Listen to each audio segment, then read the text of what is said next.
USC and UCLA has decided to leave the Pac-12 for the Big Ten. So for any non-sports fans, this probably won't be very interesting. But these are two Los Angeles, California football schools, and they're going to be changing divisions. The LA schools have been affiliated with the venerable Conference of Champions for a century, but the lure of big football revenue drew the USC Trojans and the UCLA Bruins to the Midwest.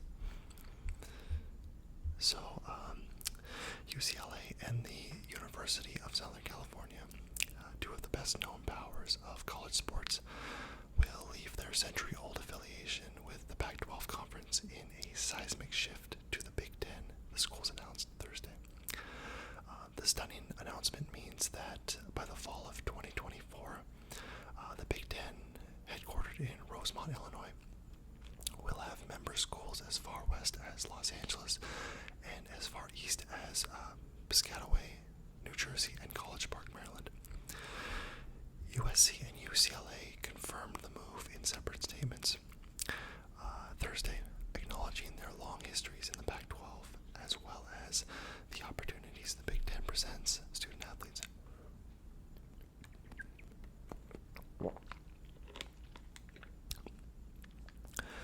And with both schools shifting conferences, the crosstown rivalry will remain intact. Additionally, it means enhanced resources for all of our teams, from academic support to mental health and wellness. UCLA Chancellor Gene T. Black and Athletics Director Martin Jarman said in a statement. And although this move increases travel distances for the teams, the resources offered by Big Ten membership may allow for more efficient transportation options. For fans, UCLA said the shift will translate to better TV time slots for road games. The Big Ten also offers more visibility, exposure, and resources, as well as the stability and strength of the conference. USC Athletics Director Mike Bone said in a statement. Big Ten Commissioner Kevin Warren said that USC and UCLA submitted applications for membership, and that the league's Council of Presidents and Chancellors voted unanimously to add the schools. They will join the conference at the start of the 2024-2025 season.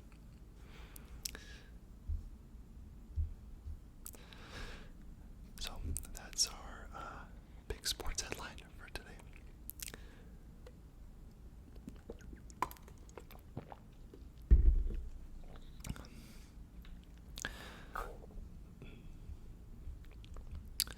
Up next, we have travel news. Delta pilots hit picket lines ahead of busy 4th of July travel weekend. The carrier warned of operational challenges ahead of potential action by the union.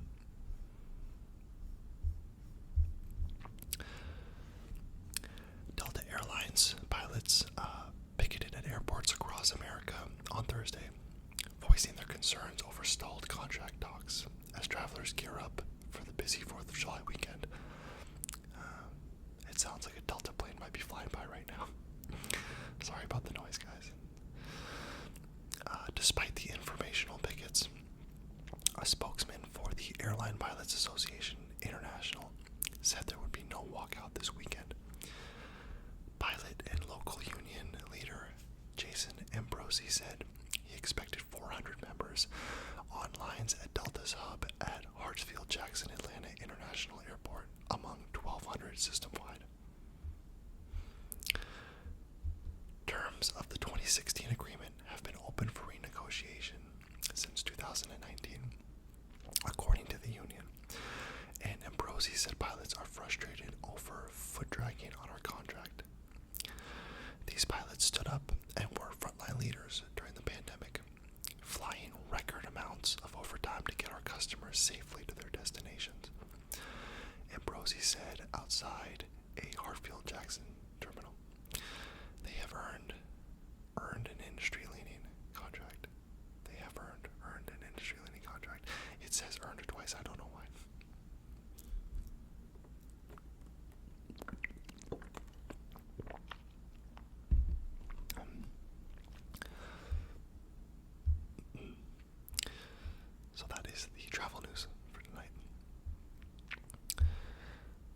Next is Hell's Angel founder Sonny Barger. Barger. I apologize for mispronouncing this, that's disrespectful. I'm gonna look it up right now. Sonny Barger pronunciation. I wanna have some respect. Barger, okay. Hell's Angel founder Sonny Barger dies at 83. The founder of the motorcycle gang lived an adventurous life. He had cancer, according to a Facebook post.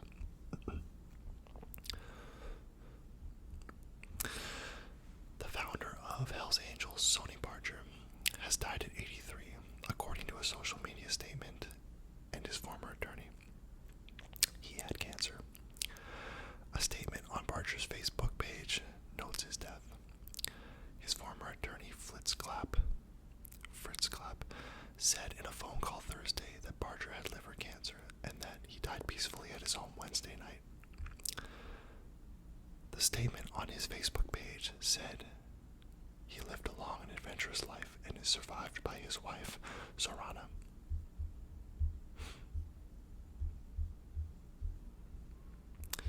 If you are reading this message, you'll know that I'm gone. I've asked that this note be posted immediately after my passing. The statement said, I've lived a long and good life filled with adventure, and I've had privilege to be part of an amazing club. Although I've had a public persona for decades, I've mostly enjoyed special time with my club brothers, my family, and close friends. Please know that I passed peacefully after a brief battle with cancer, but also know that in the end I was surrounded by what really matters. My wife Sorana, as well as my loved ones. Keep your head up high, stay loyal, remain free, and always value honor. The post ended with Barger signing off as Sonny and noting HAMCO, an acronym for the Hells Angels Motorcycle Club Oakland. Barger was born Ralph Hubert Barger Jr. in Modesto, California. He formed the Hells Angels in 1957 in Oakland. He was a technical consultant for films about the Hells Angels, including Hells Angels on Wheels and Hells Angels 69 movies he appeared in.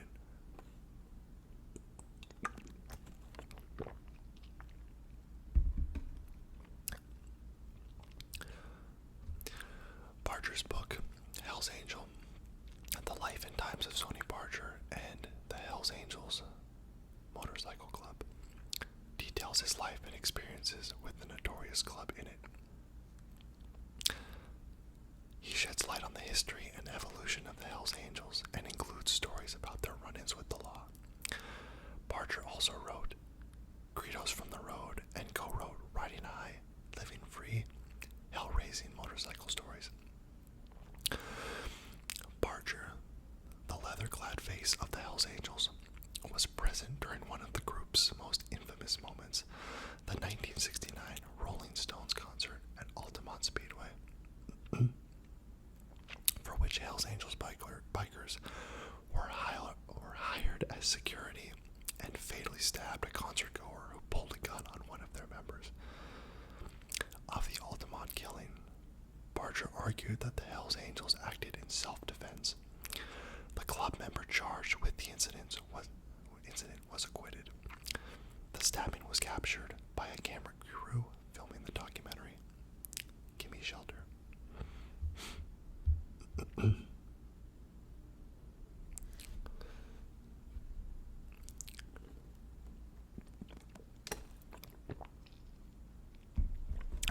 Okay.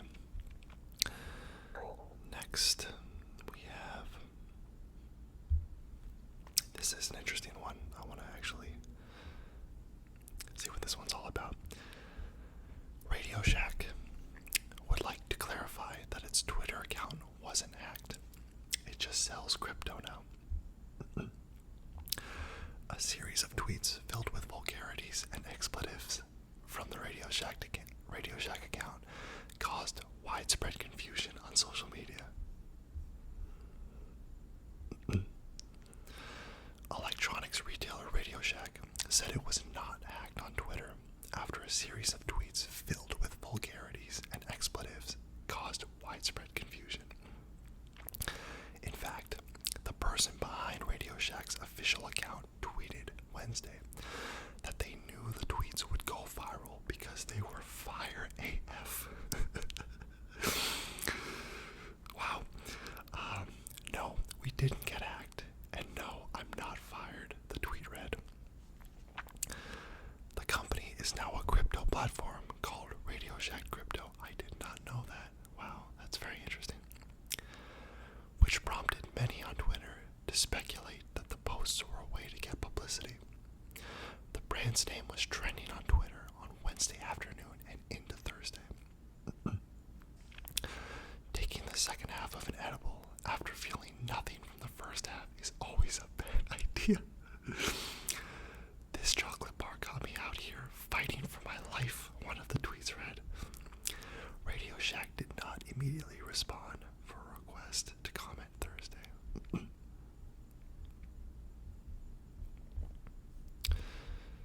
And there was a tweet about this incident. RadioShack is getting a lot of attention for being edgelord wacky right now.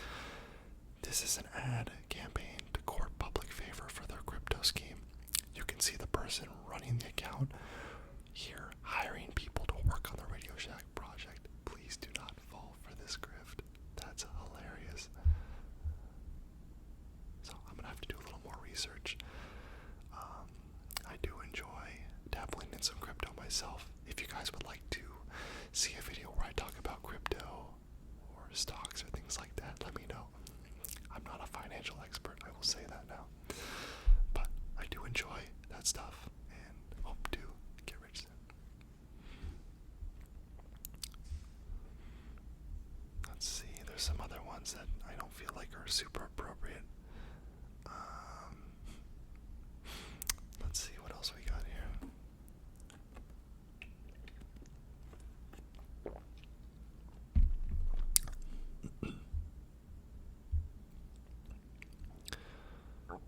Okay.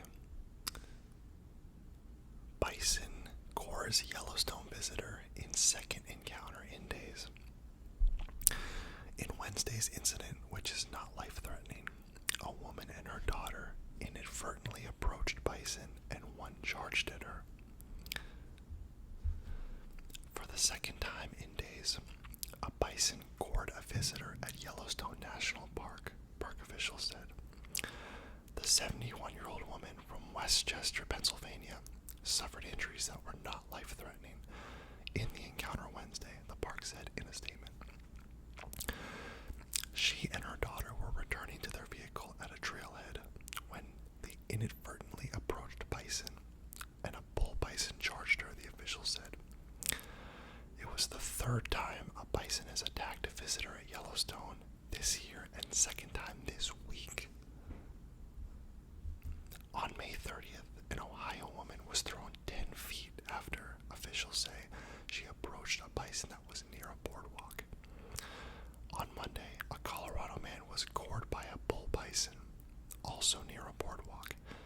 In that case, the man was with family members when the bison charged, and they did not leave right away, as park staff members recommended, park officials said. Video appeared to show the man grab a child to move it out of the animal's path before he was struck. The man, 34, suffered an injury to his arm, the park said at the time.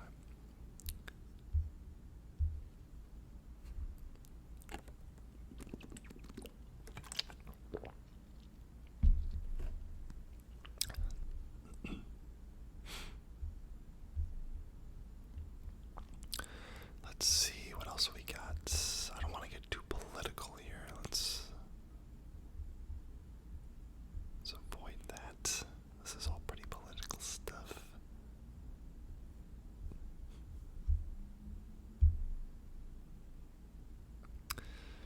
Okay, we'll do one here. I think we'll make this the last one for the sake of time. This one is, well, let's see, actually let's skip this one. This might be too heavy of a way to end this.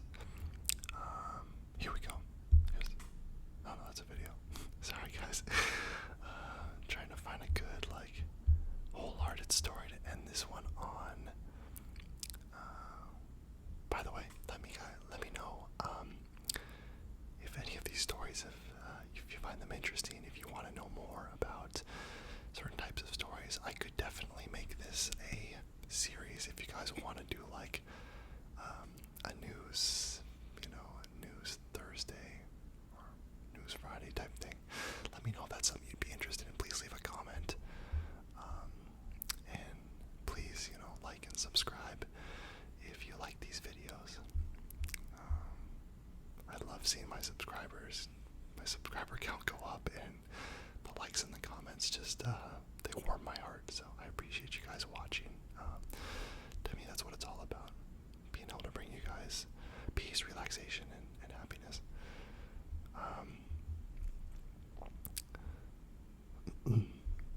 Okay. Let's see. Let's find one more good story here.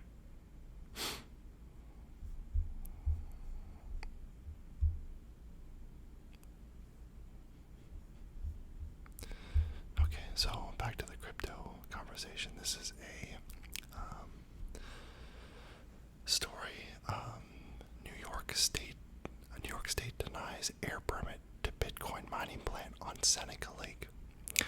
We believe there is no credible legal basis whatsoever for a denial of this application, Greenwich Generation Holdings says in a statement.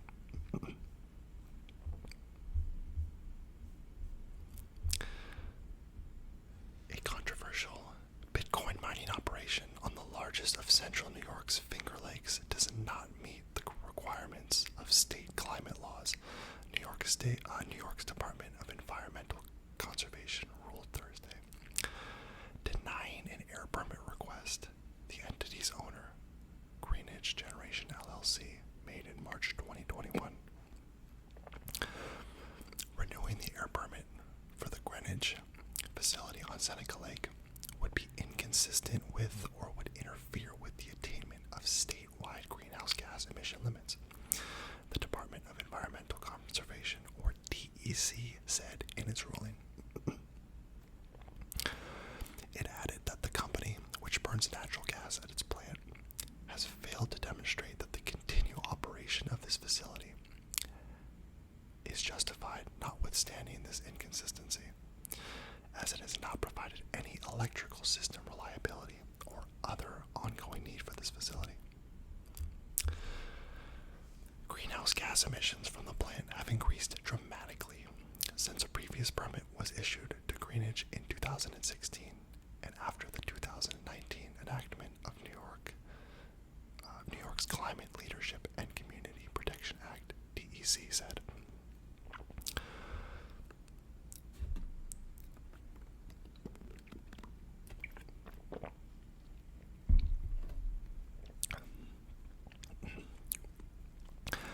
Local residents and environmental groups lauded the decision.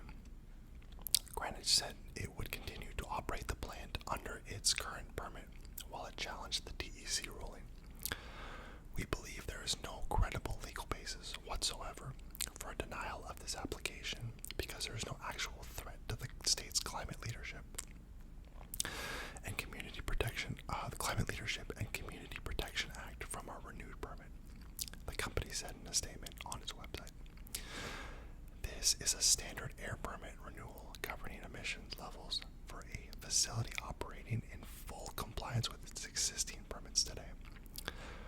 The company added that its facility represents a remarkably insignificant 0.2% of New York's target GHG, which stands for greenhouse gas, emissions levels for 2030, and that its emissions are down 70% compared to the reference date of 1990 under the law.